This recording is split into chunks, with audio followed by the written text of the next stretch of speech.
Hey, welcome back to our time-sticking YouTube channel. My name's Jake, and today we're going to be discussing firsts in the watch industry and why they may or may not matter depending on who you talk to. So stick with us through our intro, and we'll be having a look at that subject with you today.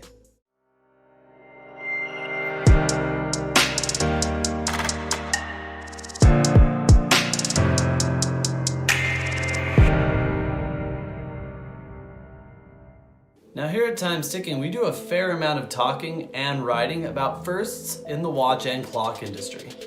One particularly murky history is the one of the first wristwatch, with branding and watchmaking spanning centuries, with some acts of invention perhaps lost to the books. Some competing narratives have emerged. Watch branding itself goes all the way back to the mid-18th century. It was the advent of name branding, combined with innovative craftsmanship, that has bled into modern marketing claims of importance and premier releases. While there are plenty of arguments to be made about when the very first wristwatch was ever made or worn, there are two standout brands who've made the claim. These brands are Breguet and Patek Philippe. Now a simple Google search of who made the first wristwatch will lead you to Patek Philippe. To pare it down, the description of this first will say something like, was made for the Countess Koskowitz of Hungary in 1868. While this is a well-documented and incredibly impressive piece of watch engineering, Breguet begs to differ on Patek Philippe's claim. According to Breguet's website, there is documentary evidence of a watch they designed in 1810. Their watch was designed, according to their claim, for the Queen of Naples just 33 years after their brand was founded. If this claim is true, then Breguet takes the true first claim. However, Breguet also admits that the watch's location is currently unknown. The piece hasn't shown any signs of returning since the late 19th century. The first wristwatch claim from Patek Philippe is similar to Breguet's claim, in that it has a royal tie, giving each an air of esteem. But when it comes down to firsts, is one worth more than the other simply because one is more easily verifiable? What a lot of the claims for being the first of anything come down to has to do with reputation and brand recognition, especially in today's market when people are trying to find an edge in terms of mechanical watches as well as other quartz engineered watches.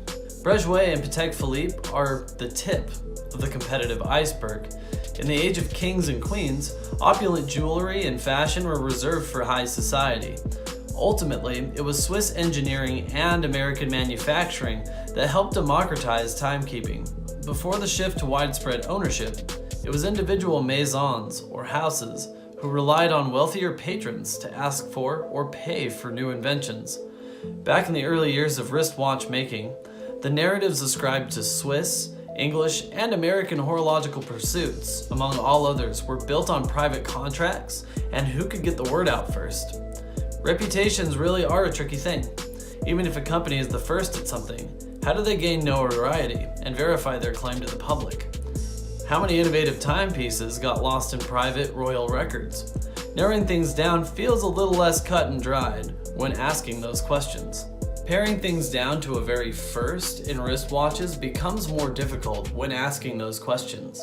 To be fair to this subject, the majority of early wristwatches weren't made to be wristwatches. Most of them were pocket watches appropriated to the wrist. An example of this, Omega made a men's wristwatch during the Second Boer War, a battlefield where soldiers were originally jerry-rigging pocket watches to leather straps, which took place from 1899 to 1904. Omega took cues from those timepieces and released their first men's wristwatch in 1900. However, it was Cartier that history claims the first men's wristwatch maker, with the creation of the Cartier Santos in 1904, just after the Second Boer War. One could argue that the claim is built on the Cartier Santos's more widespread fame and media exposure both in Europe and abroad. But is it really fair to Omega or any other history that clearly shows an opposite story?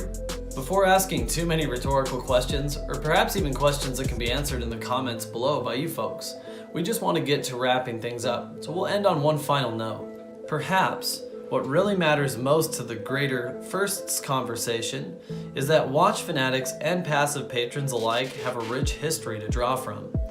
Much like human endeavors including transportation, war, politics, and many others, watches belong to a history that ties itself back to human invention. As it stands, moving from obelisks and sundials to pendulums and spring wines is part of the greater narrative of human history. With that in mind, when does the boundary between tradition and modern commercialism get drawn? When do firsts sit only as claims for the ones who wrote the history in the first place? We suppose we'll leave that up to you for today, but if you have any thoughts about the subject, please leave them in our comment section below and help us with this discussion. Hello, and thanks for watching our YouTube video today. If you enjoyed it, please give it a like, and you can find similar videos right here. For more new and interesting content from Time Sticking on our channel, please subscribe at the link here. And for more information about wristwatch repair and watch maintenance generally, you can find us at timesticking.com. Thanks so much and have a great day.